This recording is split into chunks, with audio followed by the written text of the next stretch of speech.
Hi friends! ఈరోజు వీడియోలో మనం 'పిండం' మూవీ స్టోరీ అండ్ అసలు వీళ్ళ యాక్టింగ్ ఎలా ఉంది? సో, ఈ కాన్సెప్ట్ ఏంటి?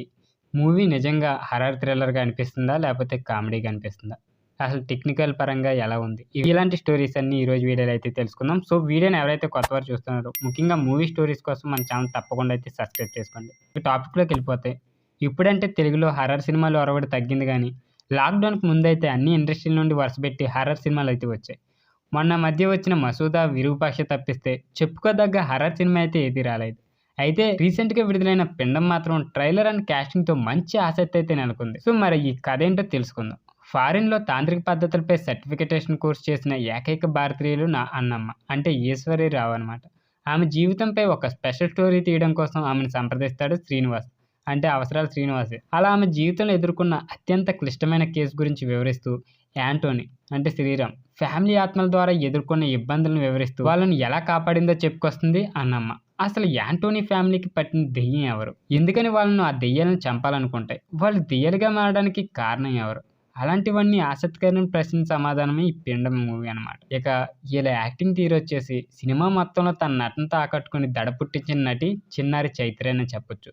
మూగమ్మాయిగా ఆమె నటన, ఆహాభావాలు ప్రేక్షకులను భలే ఆకట్టుకున్నాయి. సో, ఇక ఈశ్వరరావుకి మంచి వెయిటేజ్ ఉన్న క్యారెక్టర్ అయితే దొరికింది. ఆమె ఆ పాత్రకు పూర్తి స్థాయిలో న్యాయం చేసిందనే చెప్పొచ్చు.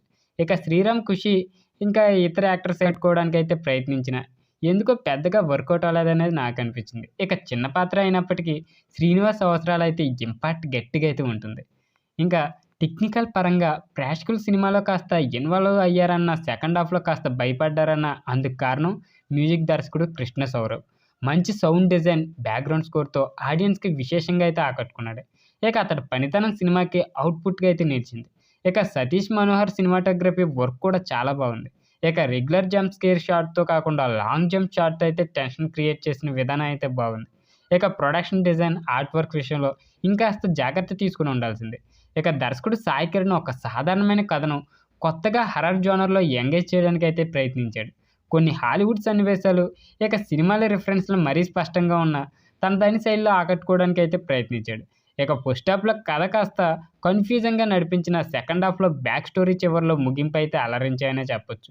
ఇక కథకుడిగా తడబడిన దర్శకుడికి మాత్రం పర్వాలేదనిపించుకున్నాడు సాయి కిరణ్. ఇక బడ్జెట్ లేకపోవడం వల్లనో, లేక ఈ మాత్రం సరిపోతుందిలే అనుకోవడం వల్లనో గ్రాఫిక్స్ మాత్రం చాలా చీప్ ఎబ్బెట్టుగా అయితే ఉంటాయి. ఇక సినిమాకి మెయిన్ మైనస్ కూడా ఆ గ్రాఫిక్స్ అనే చెప్పాలి. ఇక ఫైనల్‌గా చెప్పేదేంటంటే ఎలాంటి అంచనాలు లేకుండా థియేటర్‌కి వెళ్తే మాత్రం ఒక మోస్తరుగా అలరించే హారర్ డ్రామా 'పిండం'. ఇక గ్రాఫిక్స్, స్క్రీన్ ప్లే విషయంలో ఇంకాస్త జాగ్రత్త తీసుకొనుంటే సినిమాటోగ్రఫీ, సౌండ్ కోసమే అయినా ఈ సినిమా పెద్ద హిట్ అయ్యేదనే చెప్పొచ్చు. ఈ మూవీని మీలో ఎంతమంది చూసారో కింద కామెంట్ రూపంలో తెలియజేయండి. ఇలాంటి వీడియోస్ కోసం మన ఛానల్ తప్పకుండా అయితే సబ్స్క్రైబ్ చేసుకోండి.